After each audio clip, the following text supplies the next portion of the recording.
People talk about natural disasters as if nature itself chooses who suffers. However, climate events, such as storms, floods, heat waves, are unpreventable. But disasters, those are human made. They are the consequences of decades of selective investment and neglect.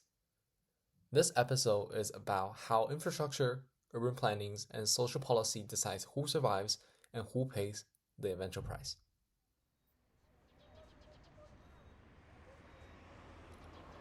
The first sign of trouble in Manila, Philippines isn't the rising water itself. It's a sudden change in the city's usual patterns. Motorcycles slow down as riders press their face closer to the plastic raincoats, sensing something that the weather apps cannot capture. When a sudden rainfall hits the frontal windshield of a driver, droplets stuck to his face. He looked up to see a gray colored sky with clouds stretching over the city like a ceiling, signaling the storm to come. However, what makes the chaos so striking is not the storm's destructive force, but the way the city itself failed to respond. Manila does not flood uniformly. The water flows through areas beaten by decades of urban neglect. Invisible lines drawn by dusted zoning practices, lack of maintenance, and underinvested infrastructure projects. In the heart of Quezon City, the rainwater flows easily off freshly paved roads down the drains. Yet travel just 10 minutes away from the urban area. The road shrinks. Trash accumulates in the rivers. Water penetrates into homes, flowing through doorways. Familiar suburban streets now become riverbanks for the rainwater to carry all the sewage away, leaving an unbearable smell of half-decomposed trash. This pattern became painfully clear in 2009, when Typhoon Ketsana dumped a month worth of rain onto Metro Manila in a single day. The flooding rose so quickly that neighborhoods were drowned in minutes. More than 400 Filipinos died. Economic losses were more than $4 billion. Unregulated development, informal settlements forced into vulnerable areas, and the failures in drainage and waste management all exacerbate the effect of the disaster. The typhoon did not create new inequalities. It exposes the one that was already embedded in the city's foundations.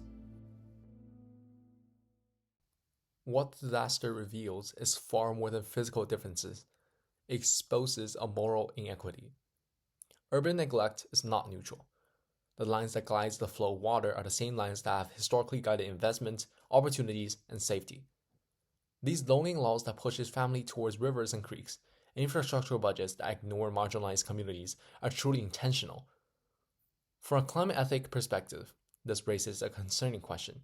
What does it mean for a city to protect some people while exposing others? Who decides whose life is insured against nature's fury and whose life is going to be damaged? Disasters are never natural in the ethical sense. They're the results of political, social, and economic abandonments. Looking across the globe, Miami, Florida is breathing in its heat. You can feel the air getting drier and hotter as you walk block by block. In richer neighborhoods like Coral Gables or Bricknell, the pavements stay cool even at noon. Lawn looks surprisingly hydrated, protected by shade and irrigation. Driving into Little Haiti, the temperature climbs as if you crossed an invisible barrier. Plants vanish, the street widens, the sun reflects off rooftops and roads. Trapping heat has nowhere to go, raising surface temperature significantly. This is urban heat inequality, also considered as urban heat island effect. It's an invisible climate consequence that does not really get too much attention. Studies have shown that the Miami's urban heat islands currently experiences maximum air temperature that are 7 to 10 degrees Celsius greater than in rural areas and up to 7 degrees Celsius greater in areas with more tree covers. According to the Miami-Dade County Urban Tree Canopy Assessment, tree coverage in Coral Gables was 44.1% compared to 4.6% in Medley, showing the same pattern. It's the same city, different temperatures, different life expectancy. Little Haiti's heat problem isn't just climate.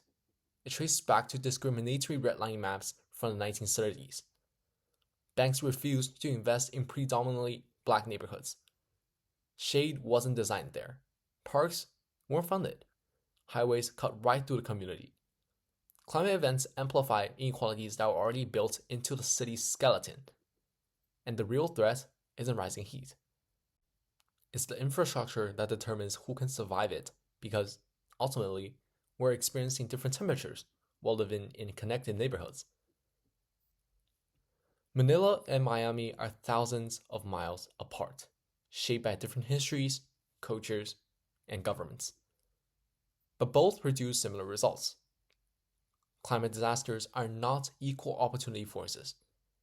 They're filtered through a system that decides who gets protection and who gets the exposure. When people say that climate change is the great equalizer, they're too unilateral. It's a great magnifying glass. It magnifies neglect. It magnifies poverty.